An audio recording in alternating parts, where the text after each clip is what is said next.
Design takes the longest because people pivot between ideas, and this overflow and access to so many photos and information online is causing a lot of delays because people want to implement anything in everything and it doesn't always work.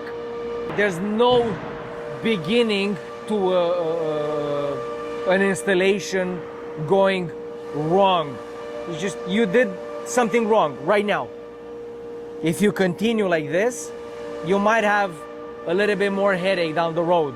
Like if you don't level your cabinets proper when they're just empty boxes, yeah, you might have an extra hour or 2 hours of work to level them perfect to where your installation of doors and drawers are going to be easier.